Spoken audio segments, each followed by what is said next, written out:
Technique 36, 100% Part 2. You might think this joke is a little spotty. Did you know why you can't play poker in the jungle? There's too many cheetahs. Part 2 starts the principles of 100% compliance. These principles are critical not just to ensuring 100%, but to ensuring that there's a healthy classroom environment and that it endures throughout the year. Your goal with Technique 36 is to get 100% compliance. And you get this compliance so that you can teach. So you want the intervention to be fast and invisible.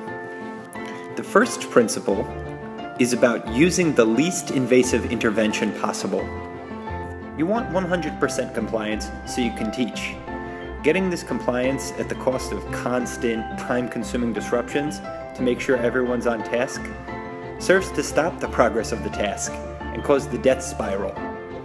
All the disruptions to keep people on task result in no task, and thus everyone is inherently off task. You want your intervention to go about unnoticed. Your intervention should never exceed the level of disruption made by the student's non-compliance. Intervention should be as little as possible. Intervention should seem like it's not even happening. The first type of intervention is nonverbal. That's a gesture or eye contact with off-task students. And you can very easily do this while you're doing something else, preferably teaching the others. I love this type of intervention because it allows me to continue what I'm doing. I don't lose my train of thought, I don't lose track of where I am, and I don't lose focus on the students who are participating. A lot of times, teachers interrupt their own lessons more than students do. So using nonverbal corrections while teaching keeps your lesson on rails. A very easy way to get students back on track when you start to see their attention wandering is to use a quick verbal reminder to the entire group about what students should be doing and not what they shouldn't be doing. For example, you might say, "Students, we're following along in our books," or "Students, you should be tracking the speaker." Anonymous individual correction is a quick verbal reminder to the group. It's similar to positive group correction, except the anonymous individual correction makes it explicit that not everyone is where they need to be. You call out something like, "We need 2 people," or "One person isn't following along in the book," or "I need 3 people tracking the speaker." At some point, you have to name names, especially when you're setting expectations early in the year.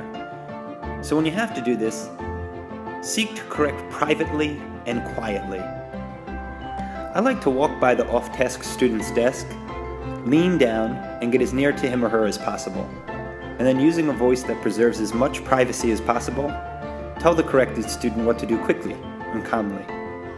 Then talk about something else. So I might say something like, "I've asked everyone to track me, and I need to make sure you're doing so as well." At times, you'll be forced to make corrections of individual students during public moments.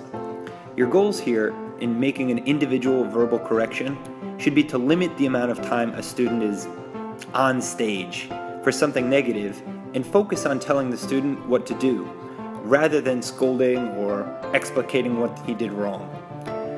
You might want to say something like, "Brian, I need your eyes." These techniques are exercises in purpose, not power.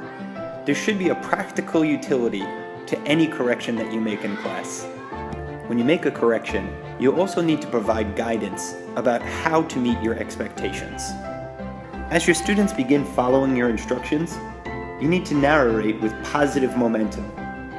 You want to end on a positive note, like, "Oh, that's much better," and describe to your class the progress towards excellence. Although you're making a correction, your narration emphasizes things are getting better. The ideal is to solve a case of non-compliance quickly, successfully, and with the least possible disruption to the whole class. Of course, there'll be times when you need a consequence. If a situation cannot be addressed quickly and successfully without a consequence, the consequence must be given so that instruction is not interrupted. As with other interventions, consequences should be delivered quickly and in the least invasive, least emotional manner.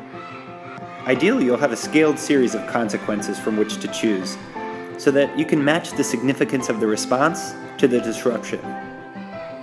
But one thing you can't do is ignore misbehavior. Ignoring misbehavior is the most invasive form of intervention, because it becomes more likely that the behavior will persist and expand. So remember, the goal is to address behavior quickly, the first time it appears, and while its manifestation is still minimal, and the required response still small.